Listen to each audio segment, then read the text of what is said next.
Sebelum ada arasy, Allah ngapain? Nganggur.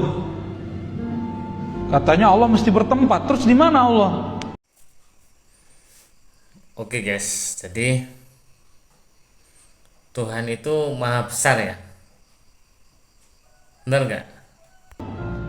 Karena pendapat orang mengatakan bahwa Allah itu ada di mana-mana, Allah ada di hati. Ini pemahaman yang sesat dan menyesatkan. Memang kalau otak Katrun satu ini memang benar-benar parah. Otaknya benar-benar butuh diservis ini. Mudah saja bilang sesat nih. Padahal kebenaran itu universal. Tinggal kita melihat di sisi mana gitu loh. Semua itu bisa salah, semua itu bisa benar. Dilihat kita memandangnya di sisi mana, dan segala sesuatu dilihat situasi dan kondisinya. Jangan mudah menyesatkan, jangan mudah membid'ahkan. Allah mengatakan dalam Al-Quran, Ar-Rahmanu 'alas istawa. Allah bersama di atas arsy. Sampai Nabi bertanya kepada budak, Aina Allah, di mana Allah? Jawab fis sama, di atas langit. Sekarang pertanyaannya, jika Allah di atas arsy, jika Allah di atas langit, lalu langit dan Allah itu besar mana? Wahabi, kalau kita tanya Allah di mana, Wahabi menjawab Allah itu di atas arasy. Pernah dengar? Nah, di mana Allah? Wahabi jawab Allah di atas arasy. Jadi pemahaman Allah di atas aras berarti kalangan dari ulama Wahabi ya, Ustadz ya. Jadi di atas aras itu adalah faham dari kaum Wahabi. Jadi kalau menurut Ustadz gimana? Wahabi, Allah di mana? Di atas arasy. Dari mana kau tahu? Al-Quran bang yang bilang. Mana ayatnya? Surat Toha bang ayat 5. Coba kau bacakan. Dia bilang Ar-Rahman 'alal 'arsy istawa. Allah yang maha pengasih 'alal 'arsy, di atas arasy. Istawa, duduk. Allah duduk di arasy. Oke, saya mau mencoba mengimajinasikan jika seandainya Allah di atas aras, aras langit, mungkin aras atau kursi ya, singgarsananya wis. Jadi seperti saya ini ya. Berarti kursi dengan Allah itu besar mana? Kalau jika memang seandainya Allah itu di aras, saya mengilustrasikan nih, seperti saya duduk nih, belakang saya kursi. Oke, jadi kursi sama Allah itu besar mana? Ini ayat bang, yang bilang labu siapa? Abang percaya nggak sama ayat? Ya aku percaya. Cuma nama otakmu yang enggak. Loh, siapa lagi yang harus kita percaya bang kalau bukan Al-Quran? Ya iya, Quran ini wajib kita percaya. Jadi intinya bagi kaum Wahabi bahwa Allah itu di atas aras, di atas langit, dia duduk di singgarsananya. Dan berarti pemahaman ini berbeda bagi kaum lain ya, selain Wahabi ya. Coba saya mau mendengar tentang pernyataan Ustadz, tentang keterangan Ustadz tentang hal ini. Jadi Allah di mana? Ya di aras.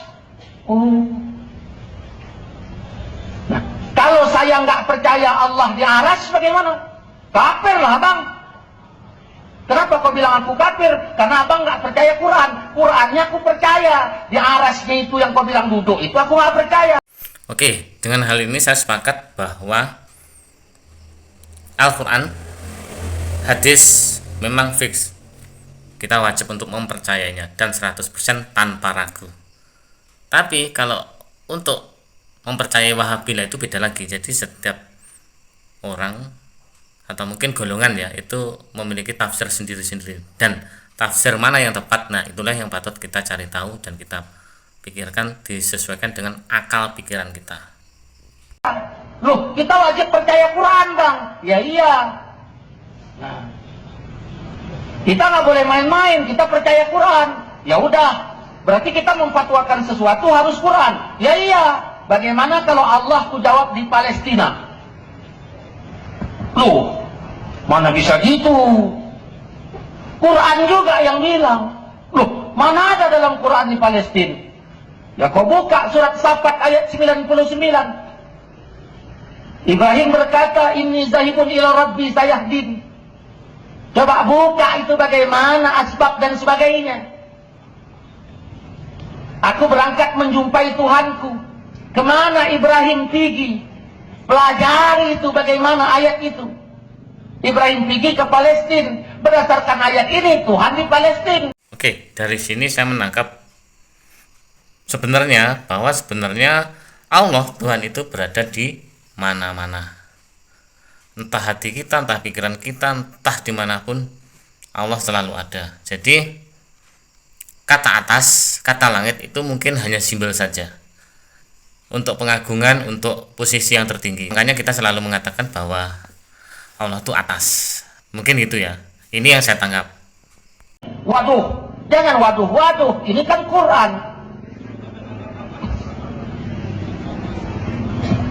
Bang, kami mengatakan Allah itu di aras. Ada buktinya. Buktinya mana? Ada perempuan budak. Terus ditanya oleh Rasul, Aina Allah? Di manakah Allah? Apa kata budak tersebut?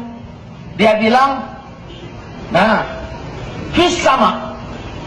Allah itu di langit.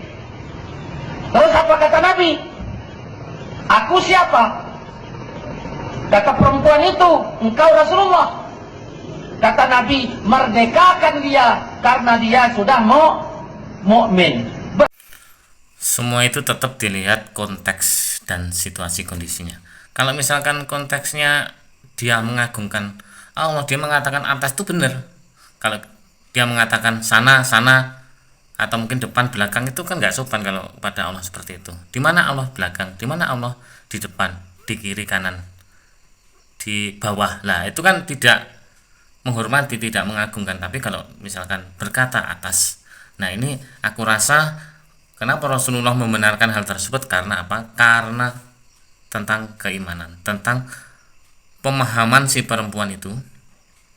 Ini sepertinya budak ya, jadi pemahaman tentang iman dia sudah benar. Makanya Rasulullah membenarkan dan membebaskan budak tersebut karena sudah Islam. Nah, dari sini kita tahu makna Islam sesungguhnya itu apa. Makna Islam sesungguhnya itu adalah iman sebenarnya. Iman yang sempurna, yang bisa mengenal Allah dan Rasulnya secara sempurna. Oke? Berarti kata Wahabi, jawaban Allah di langit itu sudah sah menentukan dia beriman atau tidak. Oh gitu ya? Iya, sekarang kau kutanya, Allah itu di langit apa di aras? Karena dalam ayat tadi di aras, dalam hadis ini di langit. Kata Wahabi, sama aja. Mana sama, langit ada 7, aras ada 1. Langit di bawah aras, aras di atas langit. Allah pokok, pakai pokok lagi. Oke, selama ini yang aku tahu ya tanpa menggurui siapapun, kalau Wahabi atau sepertinya Syiah ya, itu memang pemahamannya dia mengenal Tri Tauhid. Nah, Tri Tauhid ini kalau kita kupas atau mungkin kalau kita tanyakan ya kepada ulama, mungkin NU atau Muhammadiyah, Tri Tauhid ini tergolong kesesatan sebenarnya. Karena apa? Karena ketauhidan ini itu berbeda dengan aswaja. Jadi kalau menurut saya kalangan Syiah ini yang dia memahami paham Tri Tauhid.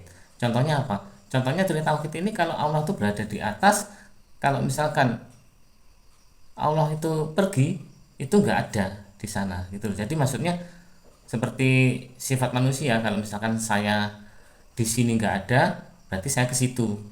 Jadi di sini nggak ada gitu loh. Padahal Allah itu ada di mana-mana, depan, kiri, belakang, atas, bawah. Nah itu ada, Allah itu ada di mana-mana. Tapi bagi iman tri tauhid ya, bagi teman-teman yang tahu tolong komen tri tauhid itu apa. Tapi bagi saya, menurut saya tri tauhid ini adalah kesesatan keimanan. Kalau orangnya Islam tapi keimanannya yang sesat, untuk mengenal Tuhannya kurang tepat atau mungkin masih tahap keraguan. Oke? Ini yang kacau. Kalau begitu kau bilang Allah di langit pakai hadis. Nah, aku pun punya dalil juga. Kata Nabi, kalau kau sholat jangan meludah ke depan. Kenapa? Karena antara engkau dengan kiblat ada Allah. Jelas berarti Allah di bumi. Waduh. Oke guys, teman-teman, jadi kesimpulannya adalah Allah itu berada di mana-mana dan Allah itu maha besar, guys. Jadi Allah itu memiliki sifat yang sempurna yang tidak mungkin dimiliki oleh makhluk lain, karena Allah itu bukan makhluk. Karena Allah itu beda dengan makhluk. Kalau sama itu berarti bukan Allah. Oke? Allah pasti berbeda. Dan makhluk ini hanyalah makhluk yang lemah. Tuhan, dialah maha yang dahsyat, sumber cahaya, dialah yang maha besar, sumber kekuatan dalam segala hal.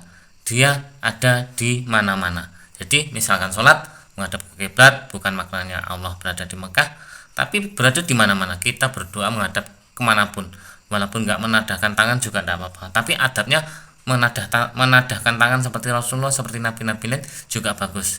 Soalnya filosofinya atas itu adalah untuk mengagungkan. Itu saja sih, sampai sini. Yuk kita lanjut simak. Tidak boleh waduh, ini juga hadis. Kata Wahabi, kami punya bukti. Buktinya Allah di langit mana? Nabi Muhammad Isra Mi'raj kan naik ke langit. Ini menunjukkan Allah itu di langit. Oke guys. Rasulullah Isra Mi'raj itu menuju ke langit, bahkan langit saf 7, langit tertinggi, Sidratul Muntaha. Dan sebenarnya guys, kita kata langit atas itu pun juga masih ambigu guys. Maksudnya apa? Oke, kalau kita orang Indonesia, atas itu sana. Kalau misalkan orang Amerika, bukannya kalau bumi ini ditembus guys, kita bor, itu kan tembusnya di Amerika guys. Jadi kalau bumi ini bulat, jadi secara otomatis atas itu mana guys? Maknanya adalah atas itu bisa atas yang kita tunjuk kepala kita, bisa juga samping kanan kiri, bisa juga bawah guys. Dilihat dari bumi yang berbentuk bulat. Oke? Dan manakah langit? Itulah yang kita harus telaah, harus teliti. Oke? Begini bang pemikirannya. Kalaulah Wahabi salah, abang mikir nggak? Iya mikir, masih waras abang ini. Kalaulah Wahabi salah, kenapa menguasai Masjidil Haram? Oh gitu ya. Kalau gitu kau pikir juga, kalaulah Yahudi salah, kenapa dia menguasai Masjidil Aqsa? Oke guys, kesimpulannya ya, menurut saya ini selepas dari agama ya, ini kita mari diskusi logika saja guys. Dalil itu ada dalil nabi dan dalil akli, itu aja ya. Jadi semuanya dalil itu harus kita pikir benar-benar guys. Jadi kita harus telaah, kita harus menggunakan akal pikiran kita guys, agar kita tidak salah tafsir guys, agar kita bisa menempatkan dalil tersebut sesuai dengan porsinya, sesuai dengan semestinya guys. Oke, karena kebenaran Tuhan itu adalah mutlak guys. Jadi makanya kita tidak berhak untuk menjudge seseorang itu sesat, menjudge seseorang itu salah, menjudge seseorang itu benar guys. Karena kebenaran sebenarnya adalah hanya pada Allah dan Rasulnya, hanya pada Allah dan Rasulnya. Jadi kalau ada seseorang yang merasa benar, patut kita curigai guys. Oke? Dan menurut saya pribadi guys, karena apa? Karena Allah itu adalah maha besar, tidak ada yang besar kecuali Allah guys. Jadi pertama ya, pemahaman Wahabi sudah pasti tertolak. Karena apa? Allah dikatakan di atas singgarsana, aras, di atas langit. Dan sedangkan singgarsana, kursi, kerajaan atau langit itu ternyata Allah lebih kecil daripada langitnya. Sedangkan Allah itu maha besar guys, tidak ada yang lebih besar daripada Allah guys. Jadi Kesimpulan saya, kita ini berada hidup di dalam Tuhan guys, di dalam Allah guys.